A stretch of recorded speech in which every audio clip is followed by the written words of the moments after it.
ഞങ്ങൾ അപ്ലോഡ് ചെയ്യുന്ന വീഡിയോസ് നിങ്ങളിലെത്താൻ ഈ ചാനൽ ഇന്ന് തന്നെ സബ്സ്ക്രൈബ് ചെയ്യണം. അതോടൊപ്പം ബെല്ലൈക്കൺ പ്രസ് ചെയ്യാൻ മറക്കരുത്. അല്ലു അർജുൻ നായകനായി എത്തിയ പുഷ്പ 2 താരങ്ങളുടെ പ്രതിഫല തുകയുടെ കണക്കുകൾ പുറത്തുവന്നു. ആദ്യ ഭാഗത്തിന് 50 കോടിയാണ് അല്ലു അർജുന്റെ പ്രതിഫലമെങ്കിൽ രണ്ടാം ഭാഗത്തിന് 300 കോടിയാണത്രേ താരം ചോദിച്ചത്. ഇതോടെ ഇന്ത്യൻ സിനിമയിൽ തന്നെ ഏറ്റവും കൂടുതൽ പ്രതിഫലം വാങ്ങുന്ന താരമായി അല്ലു അർജുൻ മാറിക്കഴിഞ്ഞു.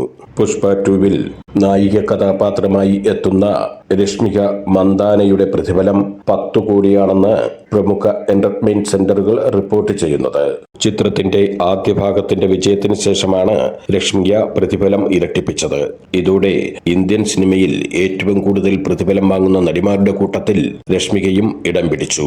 പ്രതിനായക കഥാപാത്രമായി എത്തിയ ഫഹദ് ഫാസിലിന്റെ പ്രതിഫലം 8 കോടിയാണ്. ആദ്യ ഭാഗത്തിൽ 3.5 കോടിയായിരുന്നു അദ്ദേഹത്തിന്റെ പ്രതിഫലം.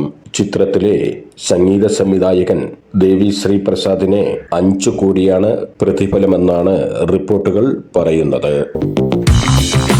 ഞങ്ങൾ അപ്ലോഡ് ചെയ്യുന്ന വീഡിയോസ് നിങ്ങളിലെത്താൻ ഈ ചാനൽ ഇന്ന് തന്നെ സബ്സ്ക്രൈബ് ചെയ്യണം. അതോടൊപ്പം ബെല്ലൈക്കൺ പ്രസ് ചെയ്യാൻ മറക്കരുത്.